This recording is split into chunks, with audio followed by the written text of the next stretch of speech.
अच्छा अच्छा ठीक बात, ढेर मत समझावा, चल हटा।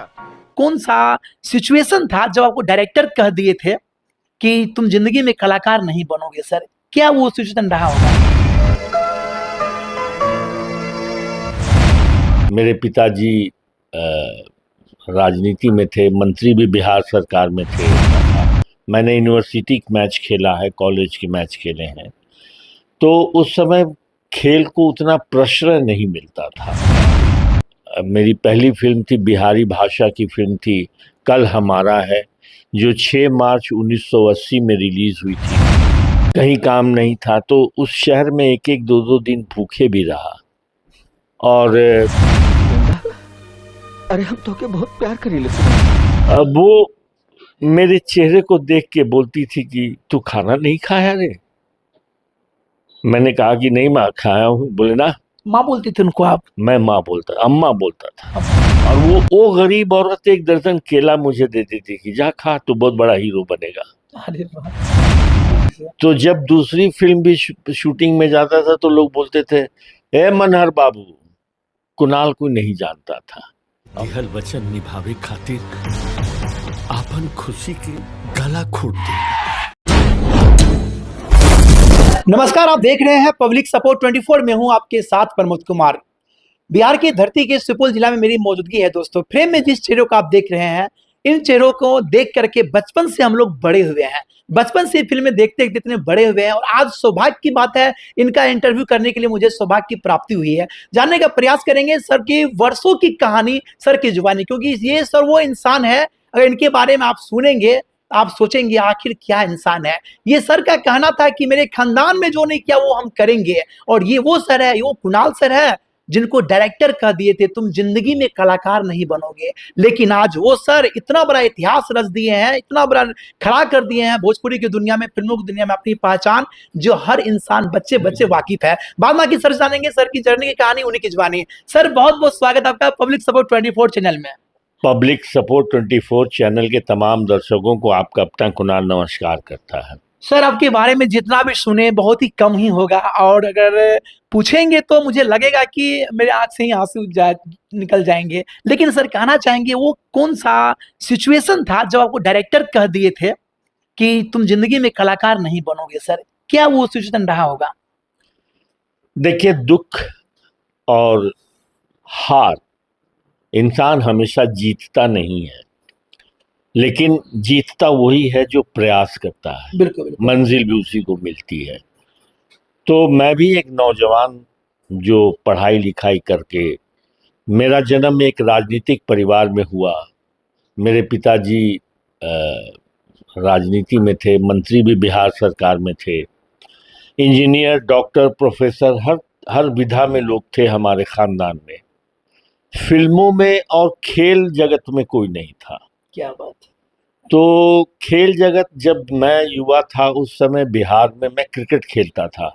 मैंने यूनिवर्सिटी मैच खेला है, कॉलेज के मैच खेले हैं। तो उस समय खेल को उतना प्रश्रय नहीं मिलता था। बिल्कुल। तो लगा कि यहाँ तो जिंदगी बनेगी नहीं। दूसरी बात रह गई फिल्म, जो मेरे खानदान में किसी ने नहीं किया था, लेकिन फिल्मों के बारे में कोई जानता भी नहीं था, मुझे कोई गाइड करने वाला नहीं था। तो मैंने रंगमंच में अभिनय सीखने का प्रयास शुरू किया और 67-68 में national school of drama Delhi से हिंदी नाटकों के को प्रश्रय देने के लिए, बढ़ावा देने के लिए अलग अलग शहरों में जाके नाटक करते थे। तो किसी ने कहा कि यार आप लंबे तगड़े हैं, आप चलिए। और जब मुझे किताब दिया गया रीडिंग में नाटक का करने का, तो मैं पढ़ नहीं पाया था। और निर्देशक ने मेरे हाथ से किताब छीन लिया और बोला, जब तुम किताब रह के पढ़ नहीं पा रहे हो तो तुम अभिनय क्या करोगे? और वो बात मेरे दिल में लग गई।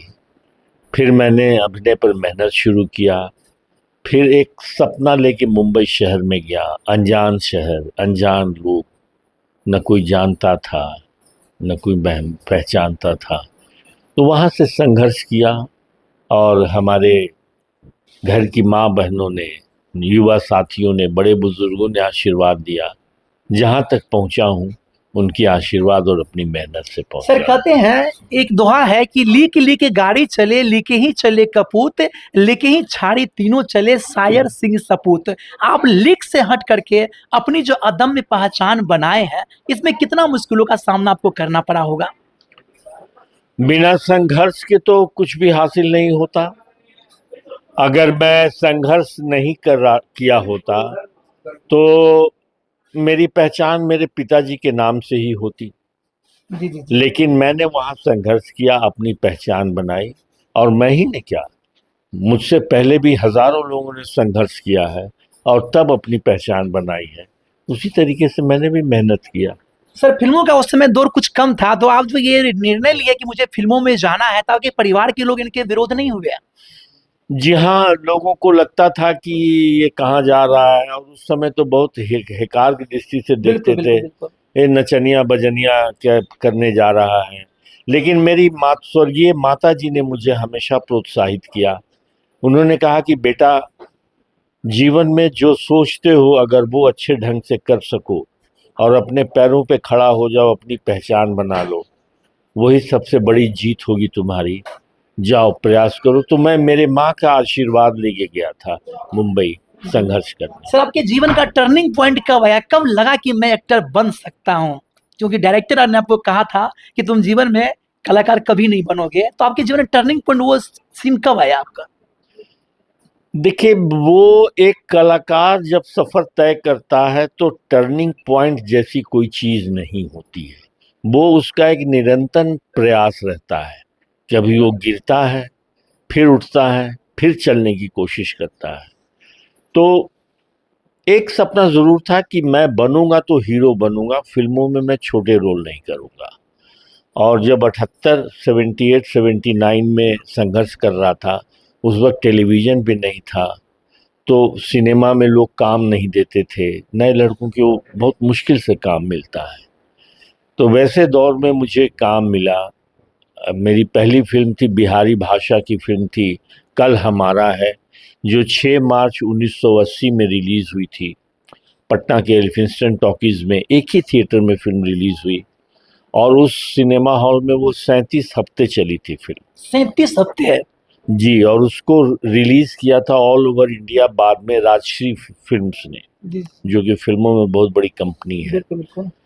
तो वहाँ से मेरी पहचान बनी, और फिर भोजपुरी फिल्मों में, हिंदी फिल्मों में भी मुझे काम मिला। लेकिन चूंकि भाषा का एक कमजोरी थी, मेरी अपनी भाषा के लिए कुछ करना चाहता था, तो मैं ज़्यादा फिल्मों में ही काम, भोजपुरी फिल्मों में करने लगा। सर क्या लगता है, अगर पिता की विरासत को संभालते तो यहाँ तक पहुंच पाते, जो आपका नेम फेम बना हुआ है पूरे हिंदुस्तान में, ये बन पाते हैं?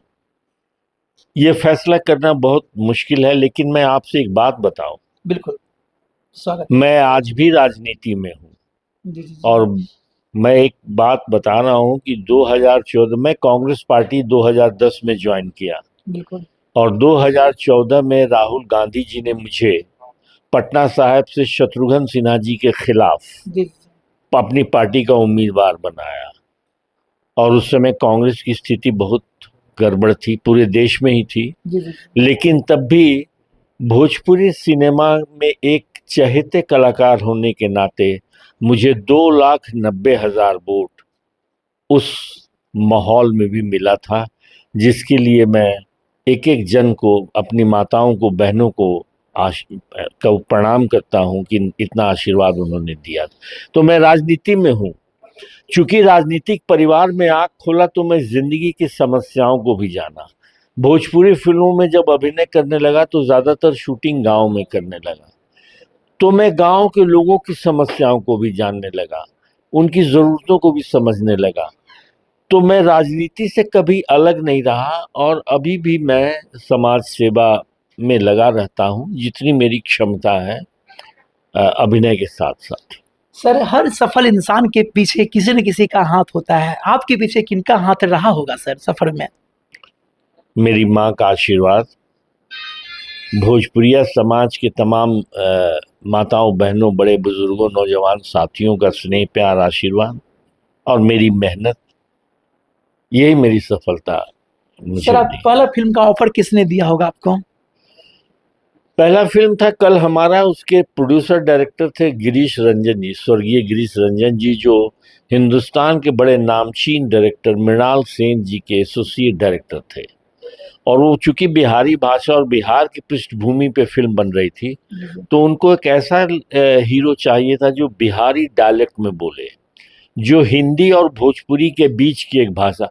अरे हम जा रहे हैं, आपको समझ में नहीं आ रहा है, मार के उठा के पटकिए देंगे। क्या बात तो है। ये जो एक्सेंट था, वो उस फिल्म का नायक इस तरीके से बोलता था। जी, जी। तो उन्होंने मुझे मौका दिया और मैंने मेहनत की और वो फिल्म काफ़ी सफल रही, तो मैं यहाँ तक पहुँच पाया हूँ। सर, दर्शकों को उत्सुकता बनी होगी कि जब आप निर्णय ले लिए थे परिवार में कि मुझे फिल्मों में जाना है, तो उस समय सबसे ज्यादा विरोध कौन किया होगा आपको परिवार से? पिताजी को पसंद नहीं था। पिताजी चाहते थे कि मैं राजनीति में जाऊं, जी, जी, जी। और गलत नहीं सोचता हूं। एक बाप सोचता है कि जो संघर्ष उन्होंने किया है उनके बच्चों को न करना पड़े। तो उनको लगता था कि राजनीति में मैं चूंकि हूं, तो ये लड़के को बहुत संघर्ष नहीं करना पड़ेगा, ये निकल जाएगा। लेकिन मेरा ख्वाब तो कुछ और था। मुझे तो वो करना था जो मेरे ख़ानदान में किसी ने नहीं किया। तो मुंबई शहर में गया मैं। एक संघर्ष के दिनों का एक वाकया सुनाना चाहूँगा। जी, स्वागत है सर। आजकल हाथों में हर के मोबाइल है, क्या बात। लेकिन एक वक्त था उस समय जब 78-79 की, तब हम एसटीडी बूथ में लाइन लगा के घर पर फ़ोन किया करते मुंबई थे। से? जी। जी, जी। और मेरी माँ से ये तय था कि 8 बजे रविवार की रात में मैं फ़ोन करूँगा, और मेरी माँ फ़ोन के पास इंतज़ार करती थी। एक दिन मेरे पिताजी ने मुझे ये कह दिया, मुझे 500 रुपये महीने भेजे जाते थे मुंबई शहर में संघर्ष करने के लिए। तो उन्होंने कहा कि अगर कुछ नहीं हो रहा तो मैं कितने दिन तुमको पैसे भेजता रहूँगा। जी, जी। और ये बात मुझे लगी। तब मैं समझ नहीं पाया कि एक बाप अपने बच्चे के भविष्य की चिंता कर रहा है। मुझे लगने लगा, मेरी उम्र कम थी, समझ नहीं थी, कि मेरे पिताजी मुझे या तो पथ से भटकाना चाहते हैं या पैसे नहीं भेजना चाहते हैं। तो मैंने कह दिया कि मैं अब कमा रहा हूँ, आपको भेजने की ज़रूरत नहीं है। क्या बात है। लेकिन छोटा रोल करना नहीं चाहता था, टेलीविज़न की दुनिया नहीं थी, कहीं काम नहीं था, तो उस शहर में 1-1, 2-2 दिन भूखे भी रहा। और उस शहर इस लाइन में मैं ही नहीं, सब लोगों ने संघर्ष किया है। बिल्कुल। और एक जिस बिल्डिंग में मैं रहता था, किराए पे पेइंग गेस्ट में था, उसके नीचे एक मुस्लिम महिला थी जो केला बेचती थी और कपड़ा आयरन करती थी। तो पेट में रोटी हो या ना हो, जब आप संघर्षशील कलाकार होते हैं तो आपको कपड़े लत्ते से बड़ा दुरुस्त दिखाई देना चाहिए। बिल्कुल, बिल्कुल। तो मैं वही इस्त्री करवाता था अपने कपड़े को। तो लेकिन वो मेरी माँ नहीं थी, लेकिन मेरी माँ थी वो। अब वो मेरे चेहरे को देख के बोलती थी कि तू खाना नहीं खाया रे? मैंने कहा कि नहीं माँ, खाया हूँ। बोले ना, माँ बोलती थी उनको आप? मैं माँ बोलता, अम्मा बोलता था। अम्मा। और वो गरीब औरत 1 दर्जन केला मुझे देती थी कि जा खा, तो बहुत बड़ा हीरो बनेगा। अरे वाह! और तो संघर्ष के दिनों में ऐसे लोग भी मिलते हैं जो आपके साथ खड़े होते हैं। सर, फिल्मों में तमाम हस्ती के साथ आप काम किए, सबसे अच्छा किनके साथ काम करने में लगा अनुभव आपको? मैं सबों के साथ अच्छा काम करता हूँ और सब मेरे साथ अच्छा काम करते हैं। किसी के साथ यादगार पल जो किए हो? कोई यादगार पल नहीं, सब जिनके साथ काम किया वही यादगार पल है मेरे लिए। क्योंकि हर इंसान अपनी मेहनत, अपनी तपस्या से, अपने जीवन की परिस्थितियों से लड़ते हुए उस जगह पे रहता है। जी। आप कोई फैसला नहीं कर सकते। मान लीजिए मैं आज अभिनय करने आया हूँ और मेरे पीछे खबर ये मिल जाए, और मेरी जिंदगी में भी हुआ है, मैं शूटिंग कर रहा था और मेरे पिताजी का डेथ हो गया था, और एक प्रोड्यूसर, एक निर्माता 117-18 आदमी की यूनिट लेके खड़ा था। मेरी हिम्मत नहीं हो रही थी कि मैं प्रोड्यूसर को कहूँ, क्योंकि मैं जानता था कि उस प्रोड्यूसर के ऊपर कितना बड़ा बोझ हो जाएगा। लेकिन उन्होंने परमिशन दिया, चूंकि स्थिति ऐसी थी। मैं गया, मैंने पिताजी की चिता में आग लगाई और मैं दूसरे दिन लौट के आके शूटिंग किया। तो हर कलाकार मेरी नज़र में बहुत मजबूत है, महान है। और सिर्फ कलाकार ही नहीं, वो स्पॉट बॉय जो मुझे चाय देता है, अगर वो चाय ना दे तो मैं बिना चाय का रह जाऊंगा। इसलिए मेरी जिंदगी में उसकी भी अहमियत मैं समझता हूँ। मैं इंसानों की कदर करता हूँ, किसी ओहदे की नहीं। इसलिए मेरे लिए सब महान है। सर कहते हैं कि लक्ष्य बना लिए हो उड़ान का तो फिजूल है कद देखना आसमान का। तो आपने लक्ष्य कब बना लिया था कि मुझे ये करनी है? कितने वर्ष की उम्र में, कब? मैं फर्स्ट ईयर में एडमिशन लिया था और उस समय जयप्रकाश नारायण जी का आंदोलन शुरू हुआ 75 में। तो पढ़ाई लिखाई की स्थिति 2-3 साल बड़ी अजीब सी हो गई और मुझे लगने लगा कि या तो मैं पिताजी के खर्चे पे उनकी पहचान से अपनी पहचान कब तक जिंदा रखूं, और पढ़ाई की हालत बिहार में तब ऐसी हो गई थी कि मुझे भविष्य भी नहीं दिखाई दे रहा था। तो मैंने रास्ता चुना, शायद मेरे भाग्य में लिखा था, इसलिए मुझे परिस्थितियां ऐसी बन गई कि मुझे कलाकार बनने के लिए संघर्ष करना पड़ा। तो वो फैसला था मेरे जीवन का। सर जीवन के अब तक के दौर में आपका सबसे सुखद पल कब रहा होगा, कब मिला होगा आपको?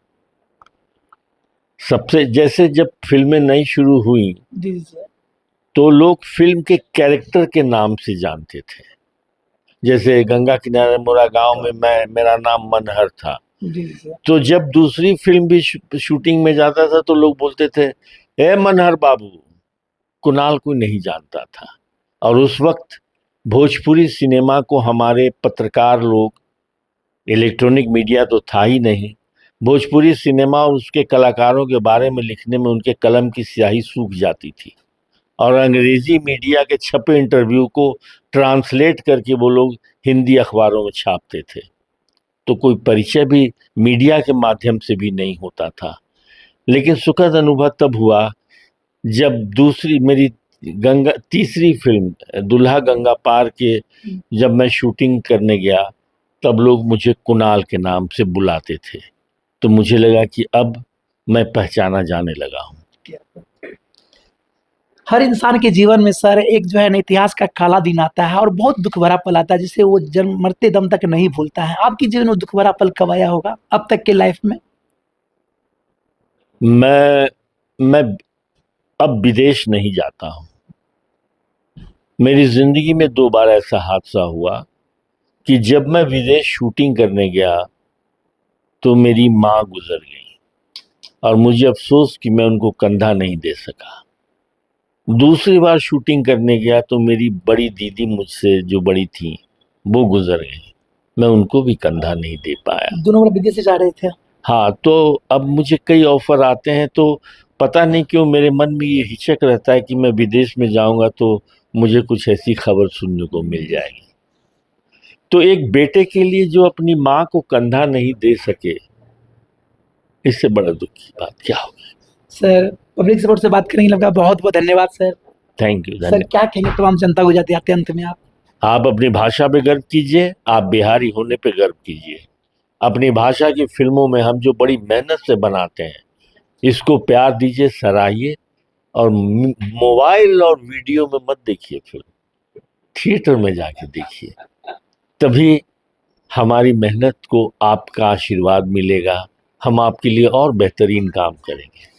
तो ये थे मेरे साथ कुणाल सर, जिनको आपने जाना, जो अपनी जर्नी की कहानी बेबाकी से बताने का प्रयास किया। इनकी जर्नी की कहानी जान करके आपको कैसा लगा अपना राय कमेंट करके बताएं और आप देखते रहे पब्लिक सपोर्ट 24। मिलता हूं और वीडियो में, तब तक के लिए धन्यवाद। जय हिंद।